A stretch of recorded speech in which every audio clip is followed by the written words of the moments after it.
अच्छा जी। मेरा ख्याल है हम स्टार्ट करते हैं, उतने में बाकी लोग ज्वाइन कर लेते हैं, ठीक है? टाइम हमारे पास अब थोड़ा है। सो हम बात कर रहे थे कि ये कार्बन मोनोऑक्साइड हमारे लिए किस तरह से डेंजरस है कि ये रेड ब्लड सेल्स के साथ बॉन्डिंग कर लेती है और ये फिर उसको छोड़ती नहीं है। जब ये छोड़ती नहीं है तो उसके बाद फिर आहिस्ता-आहिस्ता सारे जो उनसे रेड ब्लड सेल्स हैं उन्होंने बॉन्डिंग कर ली कार्बन मोनोऑक्साइड के साथ। तो उसके बाद आपकी ऑक्सीजन कैरिंग कैपेसिटी जो उनसी है ब्लड की वो ख़त्म हो गई और ऑक्सीजन है नहीं, तो फिर अल्टीमेटली आदमी की डेथ हो जाती है। सो कार्बन डाइऑक्साइड हमें वैसे नुकसान नहीं पहुंचाती, लेकिन ये ग्लोबल वार्मिंग की वजह से हमें नुकसान पहुंचाती है। नाइट्रोजन ऑक्साइड्स, कार्बन मोनोऑक्साइड्स, ये बिल्कुल अनएक्सेप्टेबल है। कार्बन मोनोऑक्साइड उस वक्त प्रोड्यूस होती है जब इन ऑक्सीजन की डेफिशिएंसी है।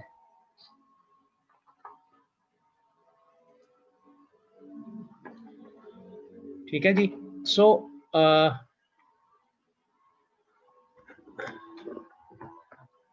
methanol can be produced from synthesis gas, carbon monoxide and hydrogen itself derived from oil, coal and increasingly biomass. इस कोयले को यूज करने का एक अच्छा तरीका यही है कि उस गैसिफिकेशन के थ्रू इससे हम मेथनॉल वगैरह प्रोड्यूस कर लें और उसको हम यूटिलाइज करें। सो जिस तरह एथेनॉल को पेट्रोल के साथ मिक्स किया जाता है, इसी तरह मेथनॉल को भी इसे यूज कर सकते हैं। 85% methanol, 15% gasoline, that is one standard. Other is M10, 10% methanol, 90% gasoline. ठीक है।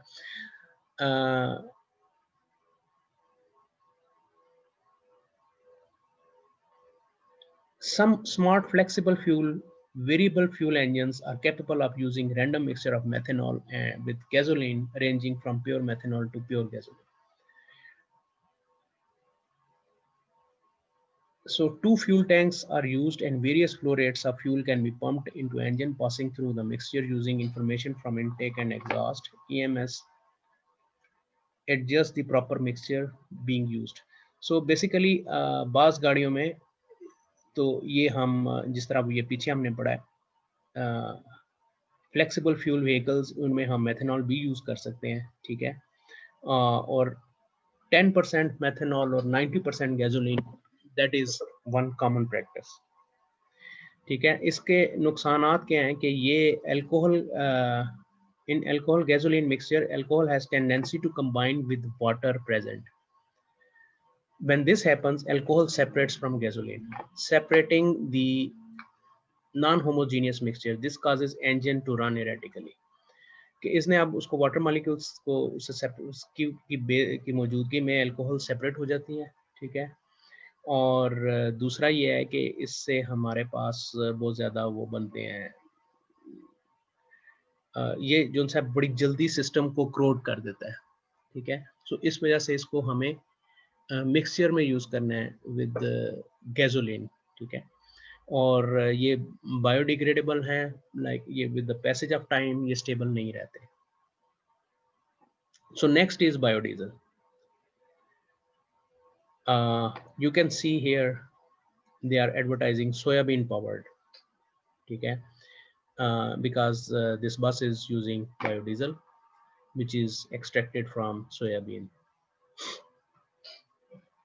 So biodiesel बड़ी डिटेल्स देर से हम डिस्कस कर रहे हैं कि वेजिटेबल ऑयल से बनता है। ये वो ऑयल भी हो सकता है जिसको हम किचन में यूज कर चुके हैं।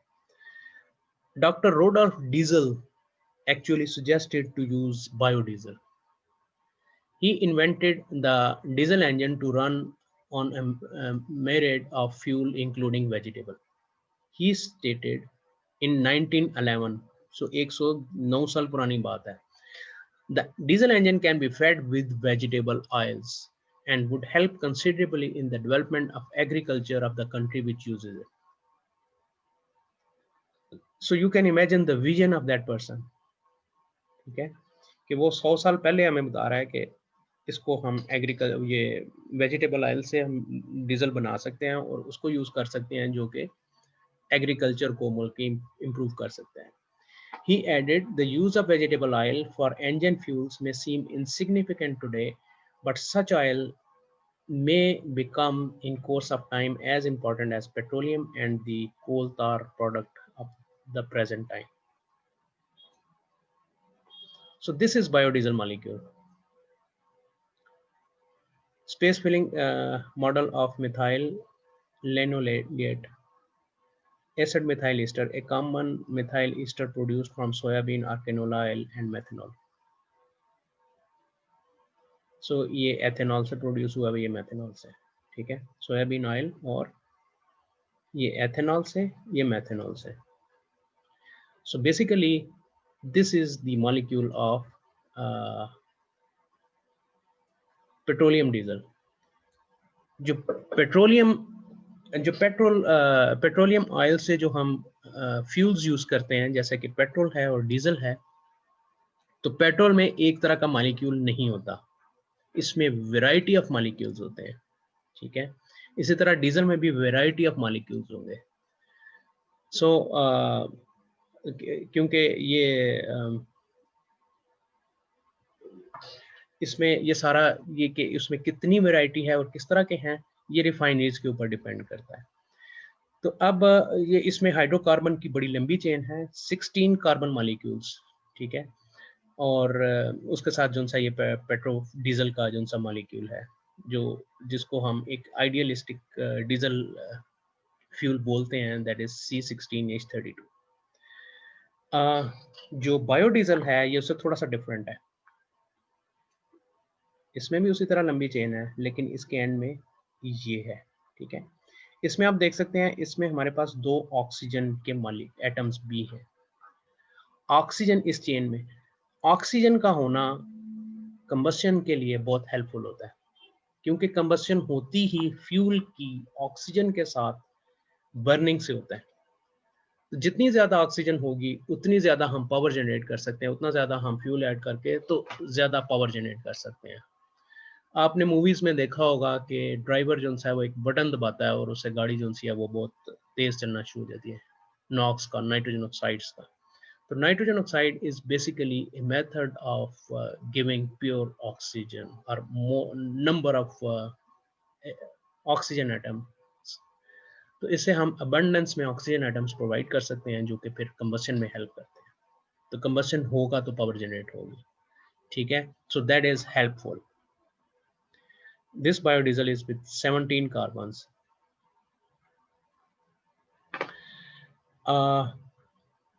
सो इसका सोर्स जो है वेजिटेबल ऑयल और एनिमल फैट भी हो सकती है, जानवरों की चर्बी, ठीक है.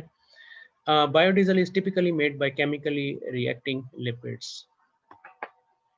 इसमें भी हम इसको उसी तरह से यूज कर रहे होते हैं जिस तरह हमने एथेनॉल और मेथेनॉल को देखा है. B100 is 100% biodiesel, B20 20% biodiesel and 80% पेट्रोडीजल, B5 5% biodiesel, 95% पेट्रोडीजल. इसको यूज करने की वजह यह है कि ये स्टेबल नहीं है.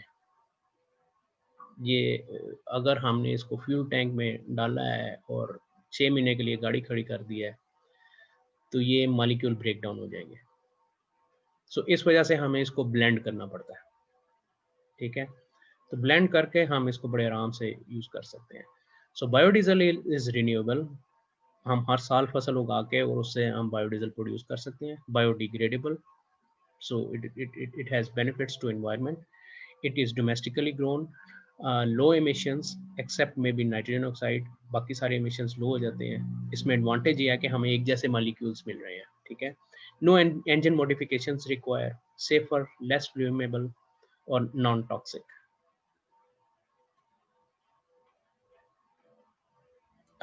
Can be blended in any proportion with petroleum, high ketone number and excellent lubricity. Can be made from waste restaurant oil and animal fats.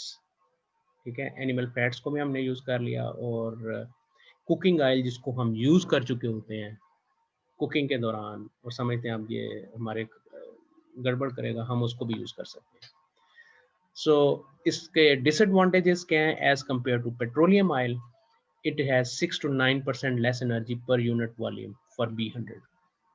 थोड़ा सा पेट्रोल डीजल से पेट्रोलियम डीजल से इसका एनर्जी कंटेंट में फ़र्क है, ठीक है। Effect of B2 to B10 on power is less than 1%। तो अगर हम B2 मतलब जस्ट 2% बायोडीजल यूज़ कर रहे हैं से 10%, तो उससे कोई ख़ास फ़र्क नहीं पड़ेगा, ये जो एनर्जी कंटेंट कम हो रहे हैं। Soybean based biodiesel will start to crystallise at around 0 centigrade, ठीक है। क्रिस्टलाइज हो गया तो हमारी लेकर हो जाएगी। This can be mitigated by blending with diesel fuel or with additives. Biodiesel is less oxidatively stable than petroleum diesel. Old fuel can become acidic and form sediments and varnish. Additives can prevent this. There is limited supply. ठीक है। अच्छा, अब ट्रांसएस्टिफिकेशन का क्या process है? ये hydrocarbon है R1 और ये है आपका ऑयल या फैट, उसका स्ट्रक्चर कुछ इस तरह से है। ये इधर पूरी हाइड्रोकार्बन की चेन है, ठीक है, R1, जो कि इधर लिखी नहीं है, उसकी जगह सिर्फ ये लिखा हुआ है। और इसमें ये वाला कौन सा पोर्शन है फैट का, ऑयल का, जिसमें ये मॉलिक्यूल जो है ये सारा ये तीनों आपस में लिंक्ड है, ठीक है, इनकी बॉन्डिंग हुई हुई है इनके कार्बन एटम्स की। इस पोर्शन को हमने इधर ROH यानी अल्कोहल का जो है CH3 है, C2H5 है, ये C2 और उसके साथ जो 3H होंगे, ठीक है, 2 3 C2H5 C2H5 जो सा होगा यहाँ पे, इसका इसके साथ रिएक्शन हो जाएगा, ठीक है। और इस पोर्शन के साथ तो ये हो सॉरी ये वाला पोर्शन इधर आ जाएगा और OH जो है वो इसके साथ रिएक्ट कर देगा। सो इसका ये फार्मूला हो जाएगा, ये ग्लिसरीन है और ये हमारे पास बायोडीजल प्रोड्यूस हो गया। इस पोर्शन में ये जो इसको ऑयल या फैट में कन्वर्ट कर रहा था, ये वाली बॉन्डिंग, ये वाला स्ट्रक्चर, इसको हमने सिंपल हाइड्रोकार्बन से कन्वर्ट कर दिया, ठीक है। और इस पोर्शन को हमने इसके साथ मिला दिया। सो ये वाला इसके साथ और ये वाला इसकी जगह पे आ जाएगा। सो दिस इज ट्रांसएस्टिफिकेशन।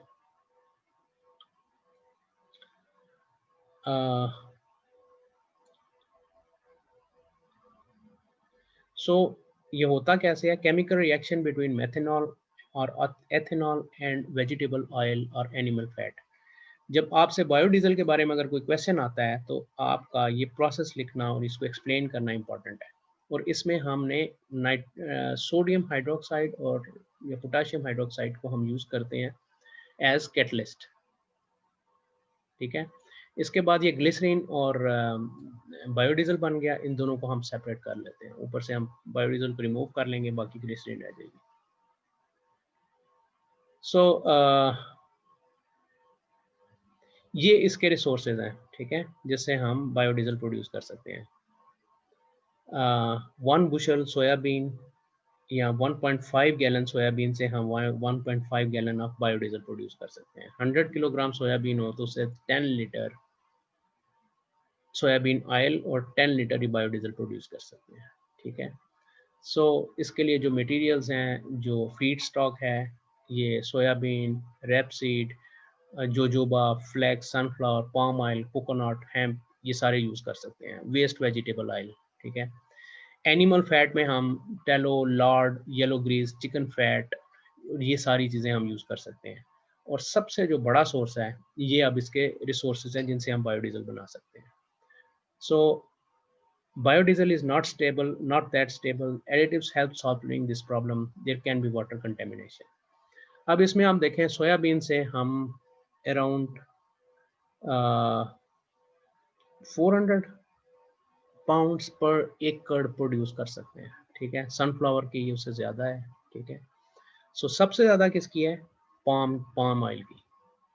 पाम ट्री से हम जो 1 एकड़ के ऊपर है, उससे हम 4500 पाउंड्स ऑफ ऑयल एक्सट्रैक्ट कर सकते हैं।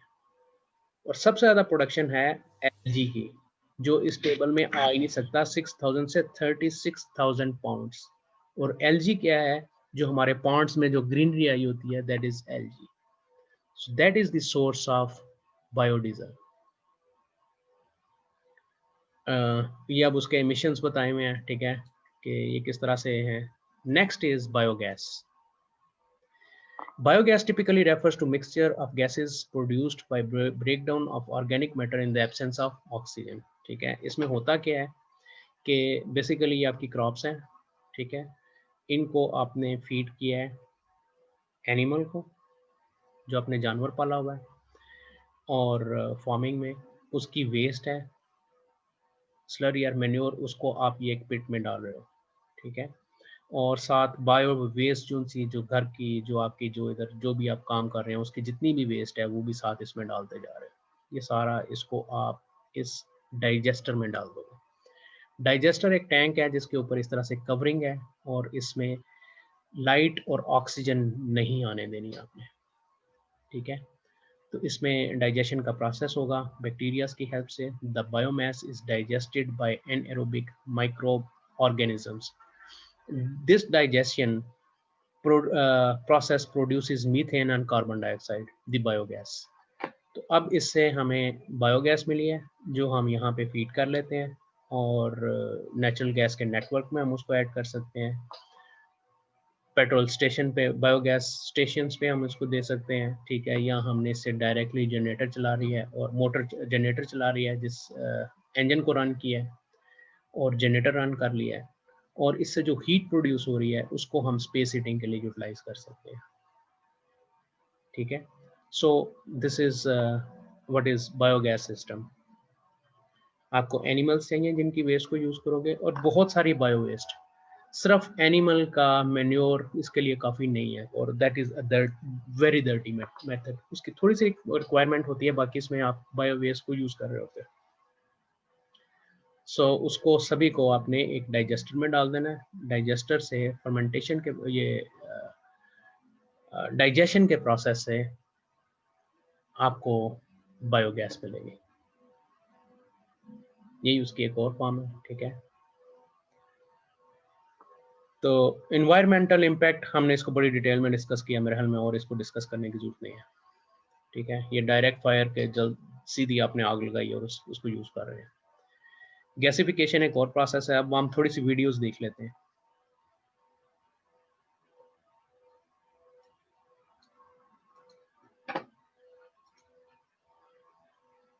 अब ये देखो,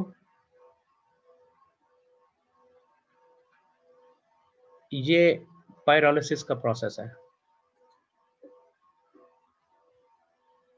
और इसकी फीड देखो, ये क्या है, ये आपका जंगलों का या खेतों की जो सी वेस्ट है उसको यूज कर रहे होते हैं।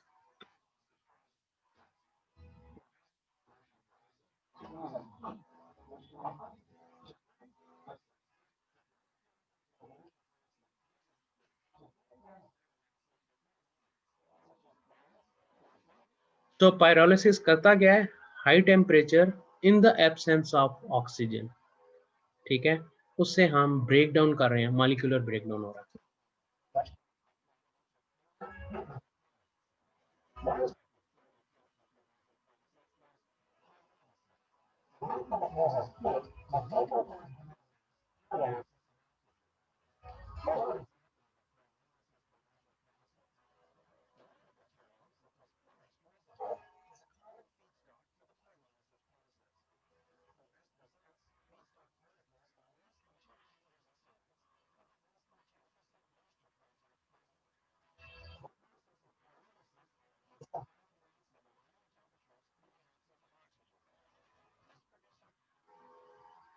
जी,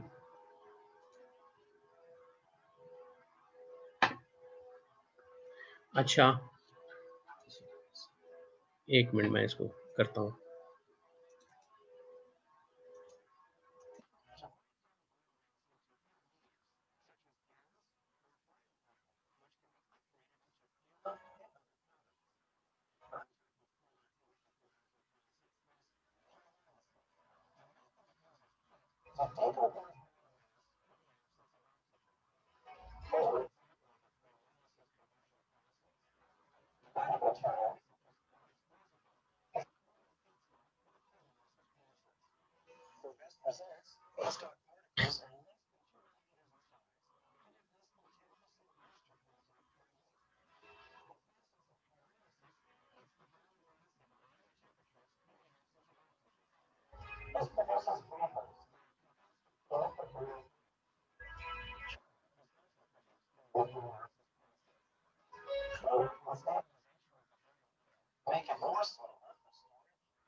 सो इसमें जो देखने वाली चीज़ थी, इसकी आपने एंड प्रोडक्ट्स भी देखनी थी। पायरोलाइटिक ऑयल को आप फर्दर ट्रीट कर सकते हो to produce gasoline, diesel and jet fuel.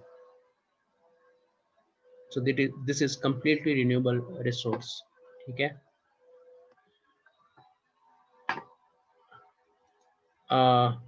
Now I expect you to right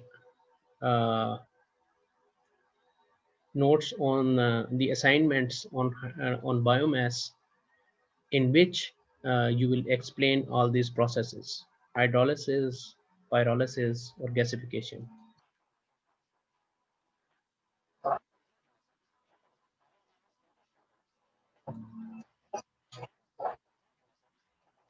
ये हाइड्रोलिसिस है।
So that is today's lecture. Let's finish it here. Now, as this lecture is getting finished, you have to complete an assignment for this chapter, and you have to write note on all these three technologies: gasification, hydrolysis, and pyrolysis, along with identification of the inputs and outputs. So thank you very much for this lecture, for attending this lecture, and we will meet in the next lecture in the next week. Quiz जो है वो एक week के बाद होगा, ठीक है, after 20th। उसके लिए आपने तैयार रहना है, ठीक है सर। और असाइनमेंट की स्लेट पे एक्टिविटी बना दीजिएगा। जी, मैं उसकी मैं बना देता हूँ, ठीक है। स्लाइड्स भी आपको मिल जाती हैं, ठीक है। और कोई इशू, कोई और बात? No sir.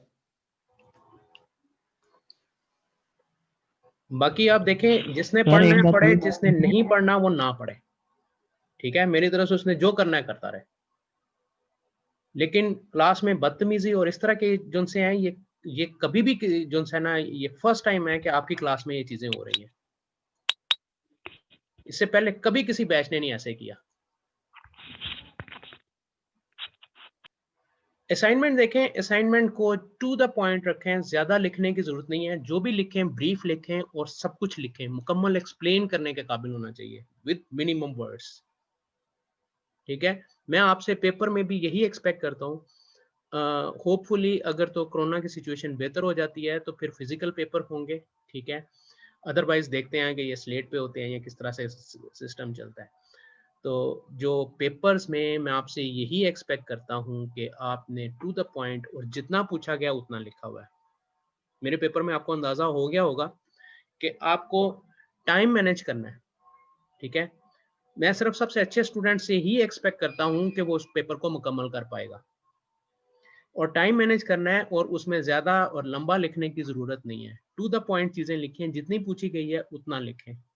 May be one word किसी चीज के बारे में पूछा गया कि आइडेंटिफाइड द सोर्स और समथिंग लाइक दिस, कि आइडेंटिफाई करना है, तो उसमें सिर्फ एक वर्ड भी आपका काफी हो सकता है आंसर के तौर पर, और वो आपको पूरे मार्क्स देगा। और अगर आपने लंबे लंबे सेंटेंसेस लिखे हुए और उसमें वो एक्चुअल चीज नहीं लिखी तो आपको मार्क्स नहीं मिलेंगे। और कोई क्वेश्चन? और इस वक्त आपके पास टाइम है, आपने जितने वास्ते देने अपने आप को दे लो, और अपने पेरेंट्स का जितना ख्याल करना है उनके पैसों का कि वो ज़ाया ना हो, वो इस वक्त खुद कर लो।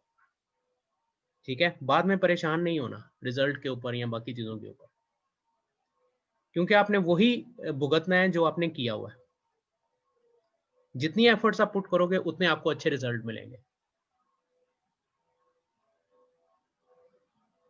So thank you very much.